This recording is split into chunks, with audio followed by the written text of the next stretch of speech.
لیکن معمولی چیز نہیں ہے. بلی کو پکڑ کے اپنے گھر بند کر دیا, بلی خود کچھ نہیں کھا سکی, اس نے خود کچھ نہیں کھلایا, جہنم میں چلے گئی. تو ایک جانور کی موت کے جہنم میں جا رہا ہے, معمولی مت سمجھو. کسی عمل کو ہم کبھی بھی کیا ہے چھوٹا سمجھ کے نہیں چھوڑنا چاہیے. ہر بار کوشش کرے, ہو سکتا ہے چھوٹا عمل اللہ مغفرت کا ذریعہ بنا, یہ تھوڑا سا صدقہ شاید ذریعہ بن جائے, یہ تھوڑا سا معاملہ. بڑے بڑے اعمال ہو سکتا ہے ایک طرف لے جائے, چھوٹا عمل ہی مجھے جنت کی طرف لے جانے والا بنا. تو اللہ نے اس سورت کا جو کنکلوژن ہے, تھوڑا بھی اگر کسی نے خیر کیا ہوگا تو دیکھ لیں گا, اور تھوڑا بھی اگر شر کیا ہوگا تو دیکھ لیں گا. اگر اس بات کو ہم سمجھ جائیں انشاءاللہ تو ہماری زندگی بدلنے کے لیے 2 آیتیں بالکل بالکل بالکل کافی ہے. کہ اب ہر چیز سے پہلے سوچنا ہے, ذرہ برابر بھی نام عمل میں آنے والا ہے تو اب لکھانا ہے اپنے کو, اور ذرہ برابر گناہ بھی آنے والا ہے تو یہ اپنے کو لکھانا نہیں ہے. اگر ہو گیا ہے تو وائپ آؤٹ کرانا ہے, مٹانا ہے فرشتوں کو. وہ کیسا, ان الحسنات یذھبن السیئات, نیکیاں کرو, نیکیاں گناہوں کو مٹا دیتی. سمجھ رہا بات, نیکیاں گناہوں کو مٹا دیتی ہیں. عمر ابن خطاب رضی اللہ عنہ, مسجد نبوی موجود ہے, ایک شخص بھاگا بھاگا آیا, بھاگتے ہوئے آیا, کسی نماز کے وقت, روایت میں الفاظ نہیں ہے اور کچھ میں ہے, میں بھول رہا ہوں وہ کیا ہے, بھاگتے بھاگتے آیا اور کہا کہ میں تو ہلاک ہو گیا, برباد ہو گیا. عمر ابن خطاب رضی اللہ عنہ نے کہا کیا ہوا, کیا ہلاک ہو گیا, کیا برباد ہو گیا, کیا ہو گیا معاملہ, ٹھیک. تو کہا میں ایک خاتون کے پاس گیا, عورت کے پاس گیا, میں نے زنا چھوڑ کے سب کچھ کر لیا اس کو, اب میری کیا سزا ہے. تو کہا یہ تیرے اور تیرے رب کے بیچ کا معاملہ ہے, ڈسکلوز کیوں کر رہا ہے, توبہ کر لے. وہ نہیں مانا, وہیں رکا رہا. پھر نبی اکرم صلی اللہ علیہ وسلم کے پاس گیا, کہا کہ میں نے ایک عورت سے زنا چھوڑ کے سب کچھ کر لیا. آپ صلی اللہ علیہ وسلم خاموش رہے, خاموش رہے. پھر وہیں رہا. پھر اگلی نماز میں آپ صلی اللہ علیہ وسلم پھر آگے کھڑے ہو گئے, کہا میں نے ایسا کیا ہے, سزا سناؤ اس کی, پنشمنٹ چاہیے مجھے اس کی, مجھے گناہ وائپ آؤٹ کرنا, مٹانا ہے. پھر خاموش, کوئی جواب نہیں دیا. پھر اگلی نماز تک پھر رکا رہا. سب نے کہا کہ تیرے رب کے بیچ گناہ, معافی مانگ. کھڑا رہا.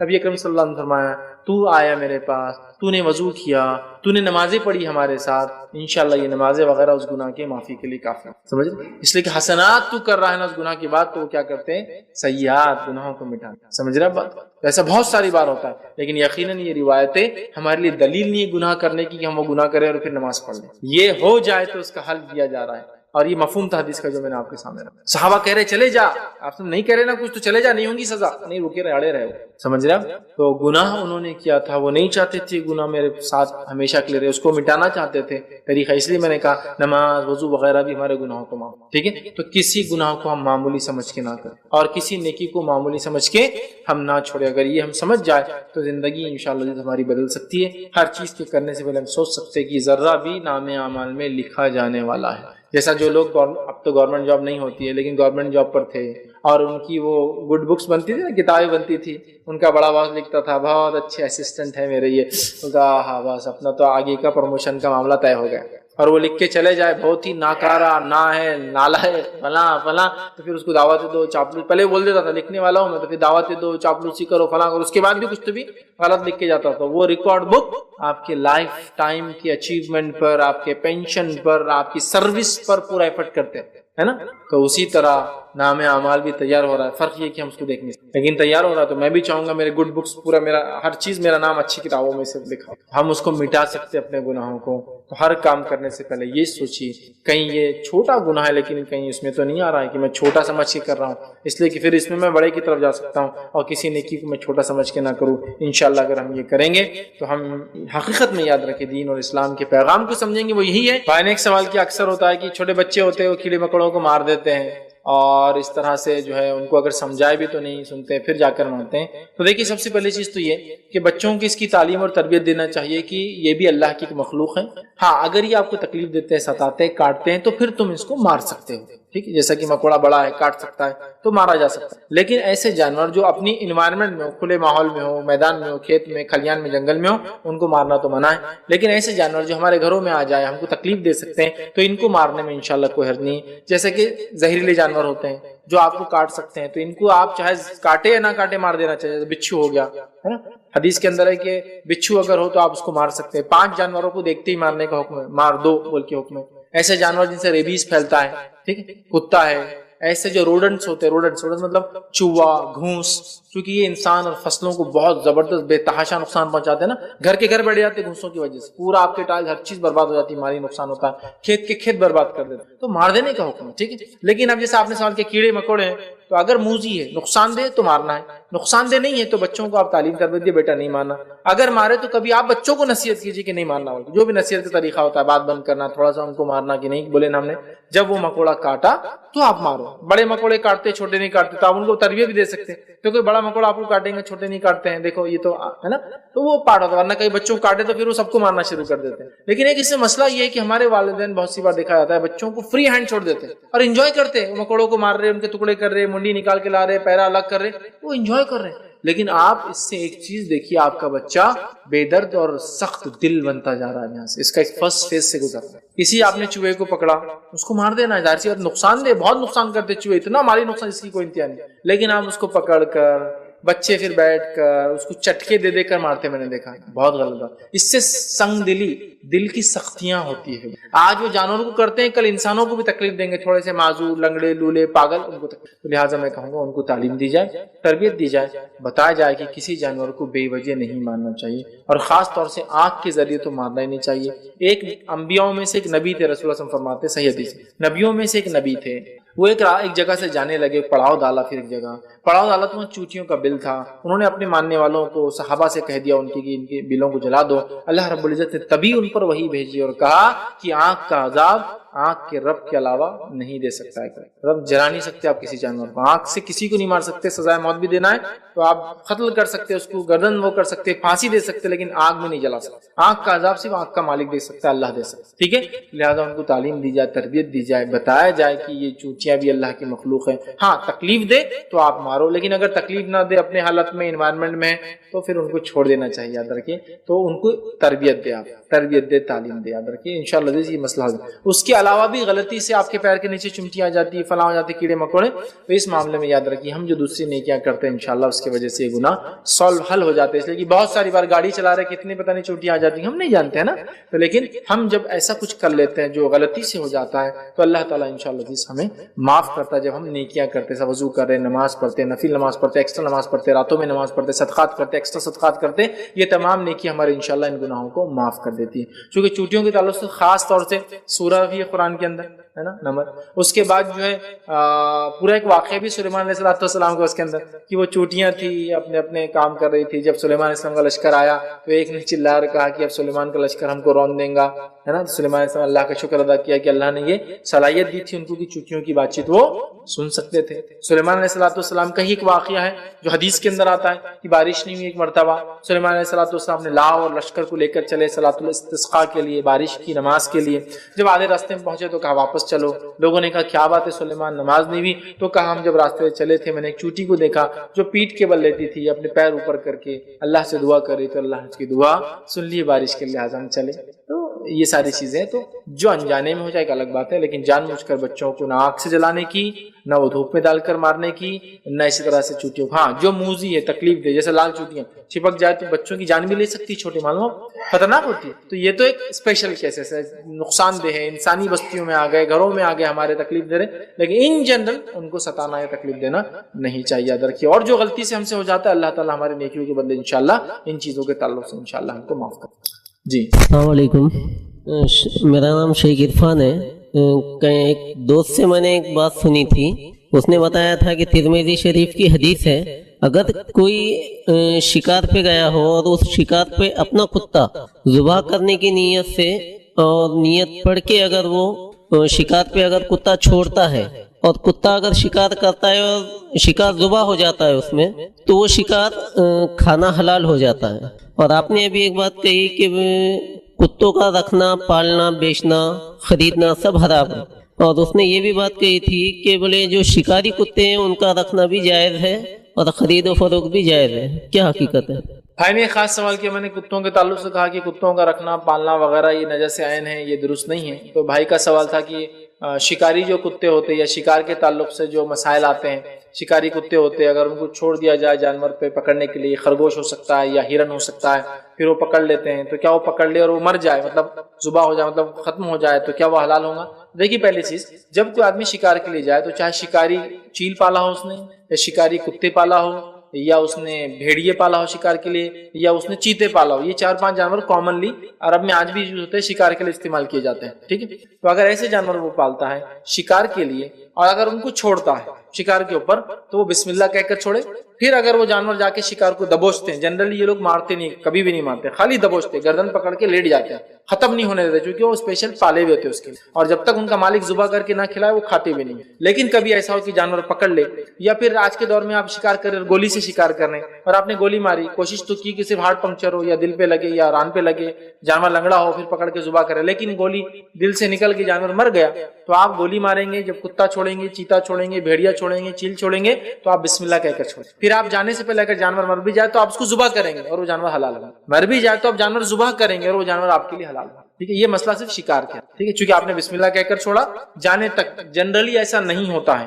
جانور جو شکار کے ہوتے ہیں بہت اسپیسیفک پکڑتے ہیں، پھر بھی اگر ہو جائے جانور بدک کے ڈر کے مر گیا ہے نا، مطلب ڈر گیا جانور کو دیکھ کے، چیتا اس پہ حملہ کر رہا ہے، تب بسم اللہ پڑھ کر اگر آپ نے چھوڑا ہے تو آپ پھر بھی ذبح کریں گے اس جانور کو اور آپ اس کو کھا سکتے ہیں، یاد رکھیں۔ یہ شکار کے حد تک مسئلہ۔ اب رہا شکاری کتے پالنا، میں نے تو کہا نجس عین ہے، تجارت کرنا وغیرہ، تو یاد رکھیں شکاری کتوں کو یا حفاظت کے لیے کتوں کو پالا جا سکتا ہے، کھیتی باڑی وغیرہ میں فارم کی حفاظت کے لیے پالا جا سکتا ہے، لیکن تجارت نہیں کی جا سکتی۔ ان کے بچے آپ دوسروں کو دو، بیچ نہیں سکتے، آپ سمجھ رہے ہیں، بزنس نہیں۔ شکاری کتوں کے بچے آپ دوسروں کو دے دو جس کو ضرورت ہے، سیل نہیں کر سکتے آپ، ایسا کیونکہ پال سکتے تو بولے بیچ بھی سکتے ہیں، نہیں پال سکتے، یہ مجبوری کیفیت ہے، لیکن بیچنا درست نہیں۔ کتے، بلی، شیر، چیتے، الیگیٹرز آپ بیچ نہیں سکتے، ان کو ضرورت پڑنے پر پال بھی لے تو بیچ نہیں سکتے آپ، ان کا کھانا تو حلال ہے ہی نہیں، ٹھیک ہے، ان کی تجارت بھی درست نہیں۔ اور اگر کتے آپ پالتے ہیں تو اس کے بہت سارے ریسٹرکشنز ہیں۔ پہلا کہ وہ گھر میں نہیں آئیں، گھر کے اطراف میں رہیں، ٹھیک ہے، اس لیے کہ اس کی رال سے بہت ساری بیماریاں بھی ہوتی ہیں، ہم یاد رکھیں، ہم جانتے ہیں، فرشتے بھی نہیں آتے اس کے گھر میں ہونے سے، اور اس کی رال سے اتنی بیماریاں ہوتی ہیں آپ جانتے نہیں، اس کی رال سے کچھ ایسی بیماریاں ہوتی ہیں اگر کھانے میں آ جائے تو اس کے اندر جو جراثیم ہوتے ہیں وہ پیٹ کے اندر کالونیز بنا لیتے ہیں، جس کو آپریٹ کر کے فزیکل نکالنا پڑتا ہے، آپ کی آنتوں پر پنپتے ہیں اور ساری زندگی آپ کے ساتھ رہتے ہیں، ٹھیک ہے، بہت ساری بیماریاں ہوتی ہیں، ٹھیک ہے، تو لہٰذا گھر میں ہوں گا تو فرشتے نہیں آئیں گے رحمت، تو پالے تو گھر کے باہر ہوں گا، حفاظت کے لیے ہوں گا، ان سے آپ کے بچے کھیلیں گے کودیں گے نہیں، جیسے بلی کے ساتھ کرتے ہیں یا طوطے یا کبوتر کے ساتھ کرتے ہوں گے، ساتھ رکھ رہے، کھیل رہے، پکڑ رہے، نہیں، اس کو آپ ایک ریسٹرکٹڈ ایریا میں رکھیں، اس سے وہ کام لے جو آپ کو ضرورت ہے۔ یہ حفاظت کے لیے بھی ہو سکتے ہیں، جیسا کہ ملٹری میں ہو سکتے ہیں، پولیس فورس میں ہو سکتے ہیں، سمجھ رہے ہیں، تو یہ ان کا ہے، لیکن اس کی تجارت درست نہیں ہے۔ آپ کتے بریڈ کیجیے، مطلب آپ کا کتا جو شکاری ہے اس کے بچے ہو تو کسی اور کو دے دیجیے، یہ ہو سکتا ہے، لیکن چونکہ وہ شکار کے رکھ سکتے بولے تو آپ اس کو بیچ سکتے ہیں، یہ درست نہیں۔ اس کا جواز میں نے کہیں نہیں سنا کہ شکاری کتوں کو پالنے کے لیے بیچنا درست ہے، ٹھیک ہے، تو پالنے کی اجازت دی ہے، حفاظت کے لیے، سیفٹی کے لیے، پولیس میں، ملٹری میں، لیکن اس کے ریسٹرکشن ہوں گے، وہ گھر میں داخل نہیں ہوں گا، گھر کے باہر کے ایریا میں رہیں گا، اس کی انٹری ریسٹرکٹڈ ہوں گی، ہمارے بچے اس کو پیٹ جیسا نہیں پالیں گے اس لیے کہ اس کے بہت ساری بیماریاں ہیں، تو لہٰذا یہ پال سکتے آپ شکار کے لیے مجبوری میں، لیکن جیسا میں نے کہا شکار کے لیے بسم اللہ پڑھ کے چھوڑ دے تو مر بھی جائے تو اس کو ذبح کریں گے، حلال ہوں گا، لیکن پالنے کی وجہ سے مجبوری میں اس کا بیچنا حلال اور جائز یقیناً نہیں ہوگا۔ کسی نے ایک سوال کیا، جیسا کہ آپ نے درس میں کہا کہ زمین خبر دے گی، تو کیا اس میں یہ بھی شامل ہے کہ زمین پر کودنے سے زمین بد دعا دیتی ہے؟ بہت ساری بار ہوتا ہے، ہم چھوٹے تھے تو لوگ بولتے تھے زمین پہ تیز مت چلو زمین بد دعا دیتی، زمین پہ قدم مت پٹکو زمین بد دعا دیتی، تو یاد رکھیے زمین ایسا بد دعا نہیں دیتی، اور ایسی کوئی روایت نہیں کہ زمین ایسے کاموں سے بد دعا دیتی ہے۔ ہاں اس پہ جو غلط کام کی جائیں گے اس سے بد دعا دیں گی، اس پہ جو اکڑ کی چال چلیں گا، اکڑ والی چال سمجھتے نا، تکبرانہ چال چلیں گا تو زمین بد دعا نہیں دیتی، اس کو نگل لیتی ہے، ایسے آدمی کا حدیث کے اندر ہے نا، تکبر سے ایک انسان چل رہا تھا زمین نگل گئی، آپ سے فرماتے قیامت تک وہ انسان دھستا رہے گا۔ کون تھا وہ؟ بنی اسرائیل سے ایک انسان تھا جو اچھے بال جمایا خوب اور اچھی چادریں پہنا اور اکھڑ کے چلنے لگا، خوبصورتی جسمانی خوبصورتی اور مالی خوبصورتی دونوں تھی، بال اچھے تھے جمایا اور چلنے لگا، اللہ نے زمین میں دھسا، قیامت تک دھستا رہے گا، کیونکہ تکبر کی چال چل رہا ہے، اکڑ کی چال، تو وہ اکڑ کی چال سے منع ہے زمین کے اوپر، یاد رکھیے، لیکن زمین پہ کودنا، زمین پہ کام کرنا یہ منع نہیں، ورنہ اگر زمین پہ کودنا منع ہو تو ڈرلنگ ورنگ نہیں کر سکتے ہم، پیٹرول نکالنا ہے، سونا نکالنا ہے، چاندی نکالنا ہے، ٹھیک ہے، یہ بچوں کو تربیت کے لیے بولتے ہیں، تو آپ یہ تربیت دیجیے بیٹے اکڑ کی چال زمین پہ نہیں چلنا، ہاں تکبرانہ چال زمین پہ نہیں، یا اترا کر زمین پہ مت چلنا، یہ سب منع ہے، لیکن زمین ایسا کودنے سے بد دعا دیتی ہے، ایسی کوئی صحیح بات ثابت نہیں ہے۔ السلام علیکم، میرا سوال ہے کہ میں نے سنا اگر سانپ گھر میں آ جائے تو پہلے اسے اللہ کا واسطہ دے، اگر وہ نہ جائے تو اس صورت میں اسے مار دینا چاہیے، تو یہ کہاں تک درست؟ بھائی نے سوال کیا سانپ کے تعلق سے، میں نے کہا موذی جانوروں کو مار دینا چاہیے، اس موذی جانور میں سانپ کا بھی لفظ ایک روایت کا، لیکن بھائی نے سوال کیا کہ سانپ کے تعلق سے انہوں نے سن رکھا کہ اگر سانپ گھر میں ہو تو اسے مارنا نہیں، پہلے جانے کو کہنا چاہیے، ٹھیک ہے، اور اگر نہ جائے تو پھر مار دینا چاہیے۔ تو یاد رکھیے نبی اکرم صلی اللہ علیہ وسلم نے فرمایا، یہ حدیث خاص ہے، وہ اس طرح سے کہ آپ نے فرمایا جب آپ مدینے میں ابتدائی دور میں گئے تو آپ نے کہا مدینے میں میرے پاس کچھ جن آئے تھے اور انہوں نے اسلام قبول کی، اور وہ تمہارے گھروں میں رہتے ہیں۔ یہ جن تھے مدینہ کے جو اسلام قبول کیا انہوں نے، اور وہ گھروں میں رہتے تھے، تو لہٰذا تم میں سے اب کسی کو کوئی سانپ اگر گھر میں دکھے، یہ وہ عام سانپ نہیں ہوتے، یہ خاص سانپ ہوتے جو گھروں میں آتے اور جاتے ہیں، ایسا کوئی سانپ دکھے جو پہلے سے آتا اور جاتا تھا اور تم اس کے ساتھ رہتے تھے، اب دکھائی دے تو اسے منع کرو، اسے روکو۔ اگر وہ 3 دن تک منع کرنے کے بعد بھی واپس آئے تو اسے قتل کر دو، اس لیے کہ وہ کافر ہے، اور اگر مومن ہوں گا تو خود بخود چلا جائیں گا، سمجھے آپ؟ تو سانپ کی شکل میں جن آتے ہیں، لیکن عام سانپ نہیں، خاص سانپ یا جس کو ناگ ازدھوں کی شکل میں آتے ہیں، بڑے بڑے سانپ، ٹھیک، عام سانپ چھوٹے موٹے نہیں آتے۔ تو ایسے سانپ جو مسلسل کنٹینیولی آپ کے پاس آتے ہیں، گھروں میں رہتے ہیں، اور یہ شہروں میں نہیں ہوتا ہے بالکل، یہ ہوتا ہے گاؤں اور جنگلوں میں جہاں سانپ اور انسان ساتھ رہتے ہیں، سانپ اور انسان ساتھ رہتے ہیں۔ ایسے میں نے کئی جگہ دیکھا، جیسے کہ مثال کے طور پر تھائی لینڈ کے اندر سانپوں کا اور انسانوں کا رشتہ اتنا عام ہے کہ آپ نے اگر کچھ ویڈیو، چونکہ آج کل ویڈیوز کا بڑا عام زمانہ ہے، آپ نے دیکھا ہوگا، تو وہاں حالت یہ ہے کہ آپ کسی مندر میں جائیے، مٹھ بدھ مٹھ جس کو بولتے ہیں، وہاں جائیں گے تو وہاں ایسے انہوں نے سانپ پال رکھے پورے، اب لوگ ان کو دودھ پلاتے، کھانا کھلاتے ہوئے جاتے ہیں، زہریلے سانپ ریئل سانپ، زہریلے جن کا زہر نکالا بھی نہیں جاتا، لوگ ان کے ساتھ رہتے ہیں، بلکہ بچے سانپوں کے ساتھ سوتے ہیں، سانپوں کے ساتھ کھیلتے ہیں، ازدھوں میں لیٹ رہے ہیں، اور بچپن سے ازدھوں کو اور سانپ کو ساتھ مطلب پالتے بچے کو، مطلب بچے کی عمر 10 سال تو ازدھا بھی 10 سال کا ہے، ساتھ رہتے دونوں، ایسے ان کے حالات، مطلب وہ لوگ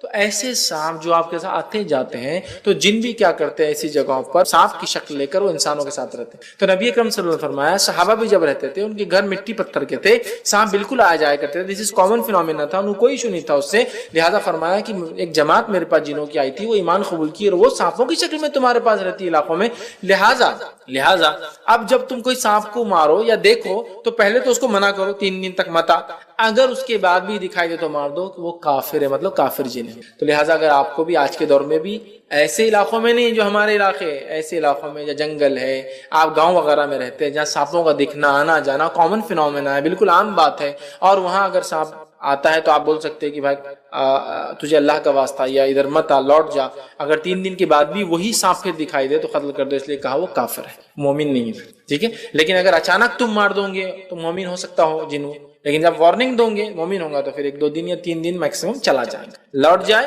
تو ٹھیک، اور نہ لوٹے پھر نظر آئے تو مار دینے کا حکم ہے۔ تو وہ اسپیشل تھا اور مدینوں کے لیے تھا، اور آج بھی ہو سکتا ہے ایسے کوئی علاقوں میں جہاں سانپ ازدھے وغیرہ کامنلی آتے اور انسانوں بس جائے تو ان کا کام ہے کہ ان کو کہے چلے جائے، اگر وہ جن ہوں گا تو واپس لوٹ جائیں گا مومن، اگر کافر یا پھر سادہ سانپ ہوں گا تو پھر مر جائیں گا آپ کے ہاتھ سے، ٹھیک ہے۔ لیکن یہ ہرگز اس کے لیے نہیں کہ ناگ آپ کو اٹیک کرا اور آپ پھر بھی بول رہے واپس جا میں تجھے واسطہ تو وہ مار رہا ہے آپ، ہاں بہت سے لوگ کرتے ہیں ایسا، نہیں یہ ان کے لیے نہیں، وہ تو آپ اٹیک کر رہا ہے، آپ کو اپنا ڈیفنس کرنا، پھر مومن ہو کافر ہو یا پھر سانپ ہو، کچھ بھی ہو سکتا ہے، اب نہیں ہو وہ ان سانپوں کے لیے جو عموماً آتے اور جاتے، اور گاؤں میں میں نے بہت کامنلی دیکھا، گاؤں میں نے دیکھا گاؤں کا پچھواڑا ہے گھر کا، بولتے وہاں مت جاؤ شام میں سانپ رہتا ہوں، اور روز آ کے بیٹھتا ہے صاحب، کسی کو تکلیف نہیں دیتا ہے، نہ مرغیوں کو تنگ کرتا ہے، نہ کتوں کو ڈستا ہے، نہ بھینسوں کو کچھ کرتا ہے، آتا ہے چلے جاتا ہے۔ اب آپ روز دیکھ رہے تھے، اب آپ چاہ رہے نہیں یہ نہیں آنا چاہیے، تو آپ اس کو بولتے کہ بھائی آپ ادھر نہیں آنا، اگر وہ مومن ہوں گا مطلب جن ہوں گا کوئی شکل میں تو وہ چلا جائے گا، اور اگر کافر ہوں گا نظر آئے آپ مار دو اس کو، یا پھر سانپ ہی ہوں گا تو بہرحال ٹھیک ہے۔ تو اس چیز کو سمجھیں، لیکن بہت ساری بار اینیمل رائٹس والے اپنے پر اٹیک کر دیتے ہیں، ایسے ویڈیوز میرے ویڈیوز ہے نا، چھپلک مار دینا کیسا ہے فلاں، لوگ اٹیک کرتے ہیں۔ دیکھیے سب سے پہلی چیز تو یہ کہ ہم جو چیز کو جیسا دیکھتے ہیں ایک الگ بات ہے، اللہ نے چیزوں کو کیسا بنایا وہ ہم کو جب بتاتا ہے وہ اصل ہے، تو ہمارا عقیدہ اصل چیز ہے، ہمارا عقیدہ ہم کو یہ بتا رہا ہے، اللہ تعالیٰ ہم کو یہ بتا رہا ہے اپنے نبی کے ذریعے کہ جن یہ شکل لے سکتے ہیں تو ہم اس کی بات کر رہے ہیں، لیکن ہماری سانپوں سے نہ اسلام کی کوئی دشمنی ہے نہ مسلمانوں کی کوئی ذاتی دشمنی، کسی بھی جانور کو خامخواہ مارنا اسلام بالکل اجازت نہیں دیتا۔ چونکہ میرا ایک ویڈیو تھا کہ چھپلک کو مارنا کیسا ہے، صحیح مسلم کی روایت ہے، نبی اکرم صلی اللہ علیہ وسلم فرمایا جو کسی چھپلک کو ایک شاٹ میں مارے 100 نیکیاں ملتے ہیں اس کو، سنگل شاٹ میں گرا دے۔ اب بہت سارے لوگوں نے سوال مچا دیا کہ دیکھو جانوروں کو مارنے کا بولتا ملا یہ ایسی ہے، عورتوں کے حق کے بارے میں ایسا بولتا، جانوروں کے بارے میں ایسا بولتا، فلاں بولتا، گندی باتیں کرتا اور جو بے شرمی کی باتیں کرتا، خوب وہ کر رہے ہیں۔ تو یہ ہمارا عقیدہ ہے، ہمارے نبی نے ہم کو بتایا، جو اللہ نے ان کو وحی کی کہ چپلک کے اندر نقصان ہے. انسانوں کو وہ نقصان سمجھ میں نہیں آ رہا ہے. نہیں آنے کا ہرگز مطلب نہیں ہے کہ وہ چیز اچھی ہے. جانور اپنی جگہ ہے، لیکن وہ جانور جو انسانوں کو نقصان پہنچا سکتے ہیں. اب چپلک اگر آپ جنگل میں جا کر، میں نے اس میں کلیئر بولا تھا ویڈیو میں، جنگل میں جا کر ان کی آب و ہوا میں، ان کے علاقوں میں ان کو مارنا درست نہیں ہے. اگر وہ ہمارے علاقوں میں چپلک آتی تب کی بات ہے. اور چپلک کا زہر بہت خطرناک ہوتا ہے. عموماً وہ کبھی کاٹتی نہیں، لیکن وہ اگر گر جائے کھانوں میں، ٹھیک ہے، پکوان میں اس کی غلاظت گر جائے تو بچوں کو وغیرہ وغیرہ بہت سارے نقصانات اور اس سے اموات بھی ہوتی ہے. اور اس کے زہر کے علاج عموماً موجود نہیں ہے، یاد رکھیے، ٹھیک ہے، عموماً موجود نہیں. ٹھیک ہے، تو بہرحال اس وجہ سے نبی اکرم صلی اللہ علیہ وسلم فرما رہے ہیں چونکہ اس سے جانی نقصان ہو سکتا ہے. اور اسلام میں اینیمل رائٹس اور اینیمل لائف کی امپورٹنس ہے human rights and human life کے بعد. یہ بہت امپورٹنٹ. ورنہ آپ ہیومن اینیمل کنزرویشن اور اینیمل کو بچانے کے لیے، جانوروں کو بچانے کے لیے لاکھوں افریقی مر رہے بھوک سے، ان کے لیے کچھ نہیں. وہاں کے شیروں کو بچانے کے لیے پتہ نہیں کتنے ہزاروں کروڑ ڈالر لگے ہوئے. تو ہمارا یہ بلیف ہے ہیومن لائف یہ فرسٹ ہے، ہیومن رائٹس فرسٹ ہے، پھر یقیناً اینیمل رائٹس بھی ہے. اینیمل لائف اس کا امپورٹنس بھی ہمارے اسلام میں. بلی کو مارنے والے کو جہنم کی سزا سنائے گی. مذاق نہیں، مذاق نہیں. ایسا کوئی مذہب میں بتائیے آپ کسی کتاب میں. اینیمل رائٹس ہے، لیکن ود ڈیو ریسپیکٹ اینیمل کی جگہ ہیومن کی جگہ رکھے تو ٹھیک.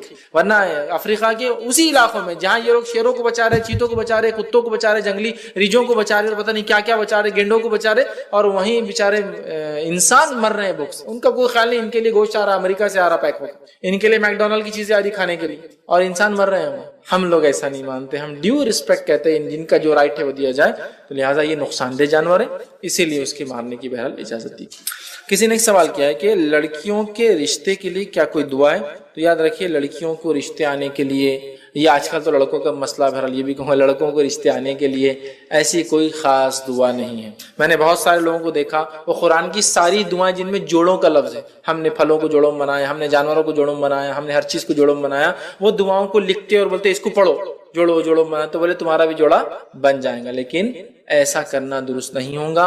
حالانکہ وہ قرآنی دعا ہے، لیکن نبی اکرم صلی اللہ علیہ وسلم نے کبھی یہ نہیں کہا کہ جن کی شادی نہیں ہو رہی ہے وہ یہ دعا پڑھے. اس لیے کہ نبی اکرم صلی اللہ علیہ وسلم کے زمانے میں اور اس کے بعد کے ادوار میں، حتیٰ کہ 19ویں صدی تک میں کہہ سکتا ہوں، شادی نہ ہونا کوئی مسئلہ ہی نہیں تھا کسی کے پاس، نہ لڑکے کے لیے نہ لڑکی کے لیے. یہ ساری جو خرافاتیں ہم نے ایجاد کی نا نکاحوں میں، یہ شادیوں کی خرافات اور بدعتوں نے ہمارے نکاح مشکل کر دیے، ورنہ اس سے سمپل کوئی عمل تھا ہی نہیں. تو یہ ہمارے مطلب ہم نے یہ فتنے کو دعوت دی اپنے اوپر، غلط عمل کر کے اس کے نتیجے میں یہ ہو رہا ہے. تو لہٰذا اس کے لیے کوئی دعا نہیں ہے.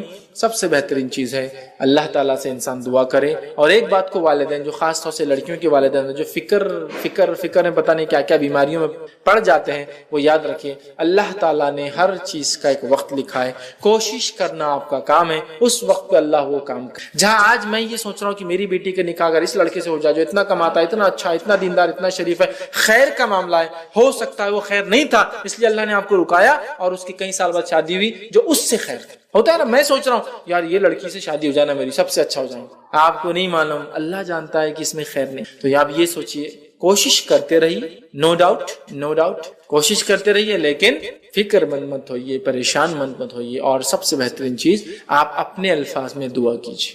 اپنے الفاظ میں دعا کیجیے.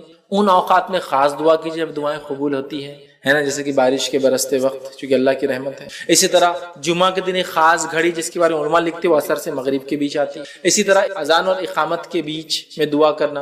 اب ظاہر سی بات اس کے لیے عورتیں مسجد نماز کو جائے تو ہوں گا، ٹھیک. اذان اور اقامت کے بیچ دعا کرنا. اسی طرح رات میں آخری پہر تہجد کا وقت، تیسرا پہر فجر سے پہلے دعا کرنا، چونکہ اللہ آسمانی دنیا پہ ہوتا ہے، انسان سب سے قریب ہوتا. اسی طرح سجدے کی حالت میں دعا کرنا، یہ وہ مقامات ہے جب اللہ دعاؤں کو سنتا. اسی طرح کسی نیک کام کے بعد یا اس کے ساتھ دعا کرنا، جیسے ابراہیم علیہ السلام کعبے کی تعمیر کرے اور دعا کرے ربنا تقبل منا انک انت، اے اللہ ہم سے قبول کرے اس چیز کو. تو دعا کر رہے ہیں اپنے لیے، ہے نا.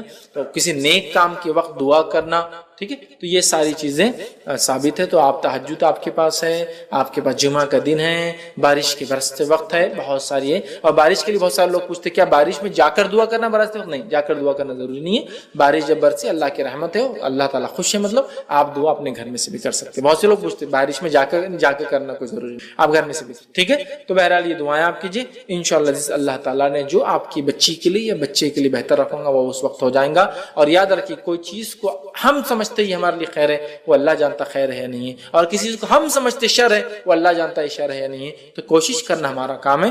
اس کے بعد اللہ پر آپ توکل بھروسہ رکھیے، اللہ انشاءاللہ سب سے بہترین چیز